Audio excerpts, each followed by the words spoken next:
Hey guys, welcome back to a brand new video. And today we are going to be looking at a hypothetical 2024 presidential election matchup between Nikki Haley and President Joe Biden. So we're going to jump right into it with our safe Joe Biden states in this scenario. You know, the normal ones that would usually be classified as safe in my election predictions. It does kind of vary per forecaster, but you're going to see kind of the same set of states be characterized as safe for either party. In this situation, I gave Joe Biden 181 electoral votes that he'd be winning basically by default, barring something crazy happening.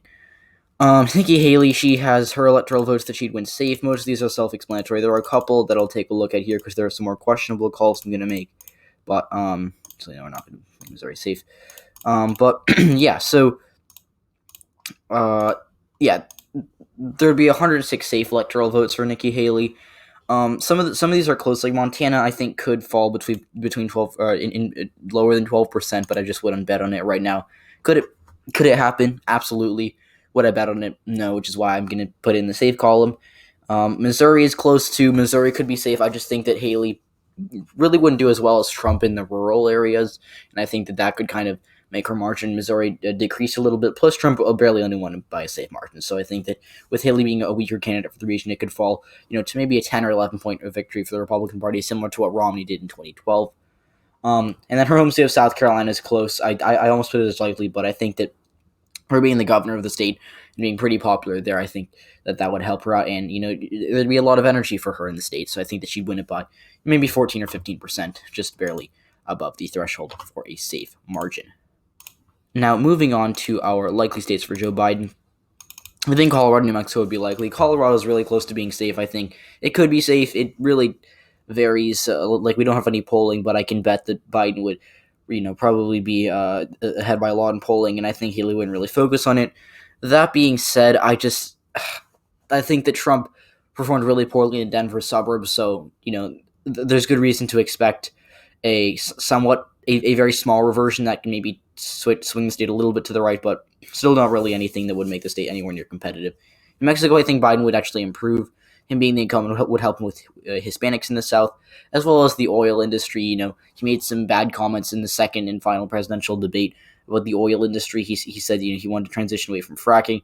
That definitely hurt him in southern New Mexico. It's kind of an oil-friendly state, so I think that New Mexico would be a lot friendlier to him in 2024 than 2020 in this matchup.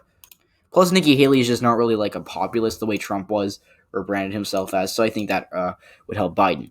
I think Biden carries Minnesota by a likely margin. Haley doesn't really have the working class support that Trump had. That probably helped him in the Iron Range and with some working class voters in the state. I think Minnesota actually trends blue. Biden wins it by maybe 8 or 9 compared to the 7-point margin he won by in 2020. Haley might do a little better in the Minneapolis area, but not enough to offset the losses she suffered with rural voters and working class voters, as well as ancestral Democrats. Democrats who really like the Democratic Party until, in their eyes, the Democratic Party went too far to the left, and they started voting Republican. Excuse me. So yeah, New Hampshire, Maine. These are kind of the generic likely Democratic states, as well as Virginia. I think Virginia is close, but Haley does enough in the suburbs to still make it a likely D state for another cycle. Now, for a likely Nikki Haley state, she's got a lot of these. I think she wins Alaska by a likely margin, and she's close to improving on Trump because she could do better with the oil, more libertarian establishment voters. But on the other hand, I think that she does worse with Native Americans, worse with minorities, and just doesn't get great rural turnout, because there are still a lot of Trumpian voters in the state that might not be willing to come out for her as much as they did for Trump, but she still basically does about the same as Trump in Alaska, maybe a little better. Kansas and Missouri, these are states that are generally likely Republican. Kansas has been trending to the left, especially in recent years because of the suburbs, but I think Haley could really improve on Trump's numbers in the suburbs, pushing it maybe being safe, but with the state's overall leftward trend and her not doing great in the rurals, it would stay. I think that she'd only win it by 11 or 12. So, yeah. And then that's it. Missouri, pretty self-explanatory. This is a state that Trump won by a safe margin, just because I mentioned earlier the urban areas would come out for Biden, and then the rural voters would kind of go back to maybe Obama 2012 numbers. Not necessarily, but they in a lot of areas they could, because due to Trump's strength in the rurals that Haley wouldn't be able to replicate. So yeah, now for our and I forgot to mention that the second in Nebraska, assuming it's not gerrymandered, would be likely Democrat.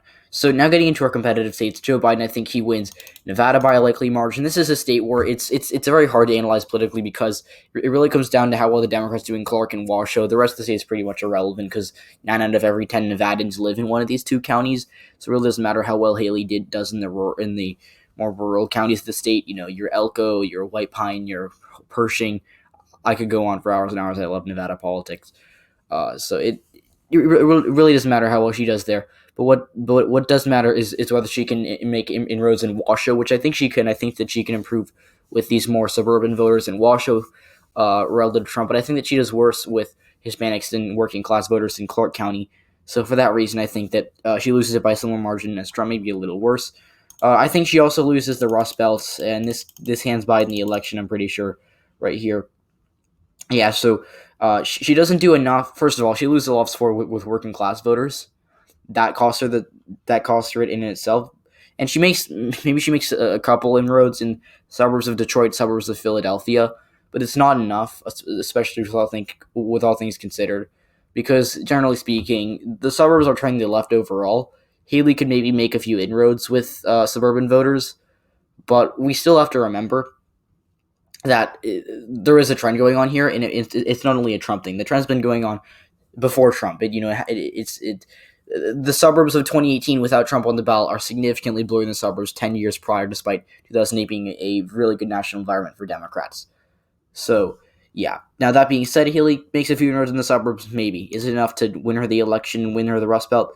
No.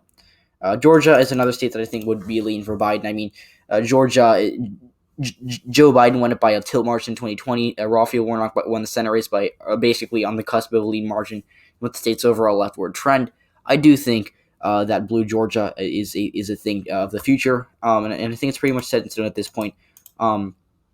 So, yeah, I think Biden wins it in between 4 and 5%. It could fall into the likely column if Biden really campaigns there, but I think that maybe Haley has a little bit of regional appeal with her being from the South, but I just don't think that she really has the ability to appeal to rural voters the way Trump did, and even if she makes inroads with suburbanites, it doesn't matter because of the state's overall leftward drift. So for her lean states, I do think that she carries Iowa and Ohio by lean margins. These states would be really hard to predict. I think they're kind of wacky because on one hand we have seen them trending to the right in recent elections. But on the other hand, the Republicans had the luxury of having a Donald Trump candidate there who had really special appeal to these voters, and I just think that in the future they wouldn't have that, especially with someone like Nikki Haley. Now, on the other hand, I do think that Donald Trump did hurt his party, especially in Ohio, in the suburbs. So he kind of made the suburban trend to the left maybe go a little faster. But Haley, even if she does better in the suburbs than Trump, and that's not even a guarantee, she definitely does worse with working class voters and rural voters, and that makes these states narrow up. I think Ohio is a 3-point margin of victory for Haley. She wins Iowa by around 4 or 5. Now, I think she wins Florida by a lean margin. Trump won Florida by 3. I think Haley wins Florida by maybe 2. It's close to tilt. Biden makes inroads with Hispanics, but I think that her being from the South helps her in the Panhandle. And, we saw that Florida rural voters are less Trumpian than some others, especially seniors in the Panhandle. Like Romney actually did better in a few Panhandle counties compared to Trump, showing you that, although Trump had a very real effect with rural voters for the GOP, it wasn't only a Trump thing, and there are some areas where Romney would have done better, and a Romney-type candidate would have done better. So I think Haley, she definitely would make those inroads in Florida, and I think that she wins it. She wins it by a pretty good margin for Florida. I think Texas is lean as well. I mean, it's close to tilt, but I don't see Biden doing enough in the Dallas suburbs to combat Haley. That's really it. I mean, he makes inroads with Hispanics for sure. He does better with rural voters. He might even do better in big cities. But if the Dallas suburbs stay anywhere close to where they are right now, blue Texas is not happening, and Haley, she's not bad enough of a candidate to have all those things happen in 2024. 2028 blue Texas could be a thing, but 2024 too soon. So these are the tilt states. I think that Biden probably carries Arizona. I mean, the state's just too far gone for the GOP at this point. That I think Haley has good appeal to Maricopa County suburban voters, but Biden does really better with Hispanics in the South. He does a lot better. Excuse me, I don't know why I said it really better. That's improper grammar. And he also would improve with rural voters based on Haley not having the appeal that Trump had to these voters. So, Arizona stays blue, but not by much.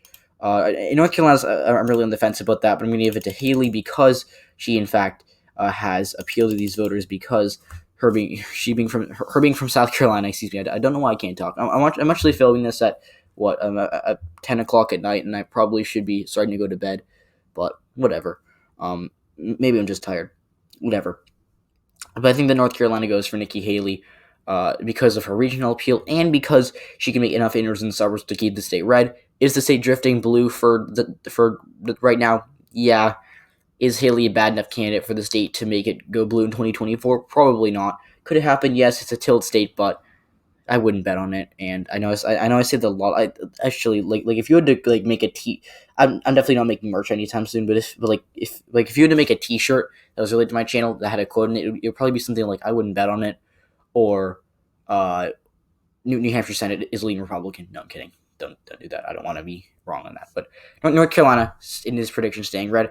Maine second district. This is really weird. It's kind of like Iowa and Ohio in that on one hand these areas have trended right, and I say that in quotes because mostly because of a Trump thing where he had to appeal to these voters like no other Republican. But on the other hand, I don't think that they're going to revert enough for Biden to flip it in 2024. So yeah, this is my final election prediction between Joe Biden and Nikki Haley. Again, this is 4 years out, so if this is actually the matchup, which I don't think it's going to be, this prediction will not be accurate. If it is, that would be really funny, but probably not. So yeah, that's it for this video, guys. I hope you enjoyed. I'll see you all in the next video. Goodbye.